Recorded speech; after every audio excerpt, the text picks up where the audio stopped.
The Ultimate Edition of Payday 2 is quickly approaching, and when it arrives it will be the only way to buy the game on PC. So the question is, should you buy the base game now, or the Ultimate Edition when it releases? Payday 2 is an online cooperative shooter that is all about heists. Using a plethora of guns and different skills, you and up to 3 other players attempt to infiltrate a building and escape with the loot inside. Heists are either attempted by going in guns blazing or with stealth, and many of these levels give you an option. The game is loved by many for its high skill ceiling and the broad customization options for your playstyle, but it's also gained its fair share of criticism for the quantity of paid DLC that is released over the years. It's with this in mind that the developers, Overkill Software, are re-releasing the game as an Ultimate Edition, which includes all the game's DLC save for one future character pack. This also comes with a promise of all future updates being free. By bundling the past DLC into a new release, they're hoping to resell the game at $45. But is there any benefit to buying the game before the Ultimate Edition replaces it? There's 3 things to consider.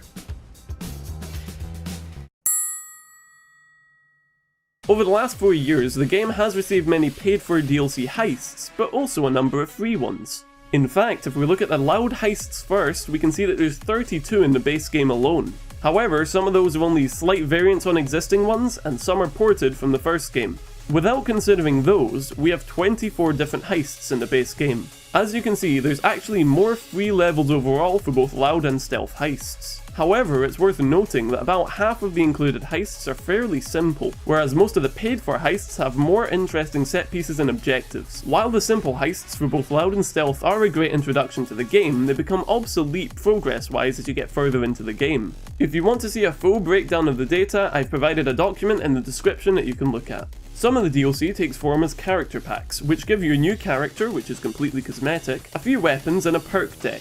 The perk decks are essentially additional skill trees for customizing your playstyle, and this is where the paid content stands out. Sure, the base game has quite a few different perk decks, but some playstyles are effectively locked behind these paywalls. As someone who never bought all the DLC, I never felt like the game required these perk decks, but I did feel like I was missing out. The weapon packs are no longer as major a factor as they once were.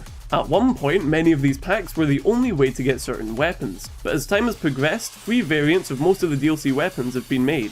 These packs also boast a large selection of melee weapons, but a change in the balance of melee weapons makes the choice mostly redundant. With all of this taken into consideration, the base game offers a reasonable amount of content, and you definitely won't be disappointed with what it has to offer. However, it is true that the Ultimate Edition will provide some additional exciting heists and gameplay styles. Payday 2 is a game built for co-op. This means that the solo experience, whilst fun, can't really compare. If you go alone, the game will give you AI players, but they're not the most intelligent. More importantly, the game is more difficult solo, because your AI teammates aren't nearly as effective as real players. The game does have a lot of public games hosted by other players, but as with any game, your mileage will vary. Sometimes you can jump into a game, work well as a team, and have a lot of fun. Other times you run into one toxic player who ruins the game for everyone. This is an issue that comes with most online games, especially co-op ones, so I'd highly recommend playing with friends over playing with random people. Now, the game is still fun even with the varying quality of online matches, but I doubt I would have racked up 400 hours in the game were it not for the social aspect. In this sense, it may be worth asking your friends about the game to see if they're interested, because it will make the game more fun in the long run. You could even show them this video to spark interest. Okay, maybe I'm pushing it with the self-promotion. Regardless, I think encouraging a group of friends to buy the game might get more difficult, for one major reason. The Ultimate Edition of Payday 2, as previously mentioned, will be $45. Sure, you're getting good value for money, but it will be harder for you and a group of friends to take a gamble on it when it's near the cost of a new AAA game. The base game is currently $20, so, to answer the original question, maybe. At $20, you're going to have a better chance of bringing friends into the game, but you're also still going to get a decent package overall. However, I neglected to mention one thing. The game is currently $5 on the Humble Store. It's obvious that Overkill didn't discount the game on Steam to encourage people to wait for the Ultimate Edition, but they probably didn't account for this. For $5, I highly recommend buying the base game, not the Ultimate Edition, because at that price you could always buy the Ultimate Edition in the future if you really like it, and if you don't, well, it's $5. Buying the base game before June 8th also means you have a choice of DLCs instead of being lumped with the full Monty, and if you ever decide you want all of the DLCs, owning some already will give you a discount on the Ultimate Edition. Not only that, but the Heist DLCs have a host share feature, where only the host needs the DLC and the other 3 players can join. This means that you can even divide the cost of DLC amongst your friends, instead of everyone buying the Ultimate Edition. I'll also provide a document in the description for my DLC recommendations if you want to pick up a few.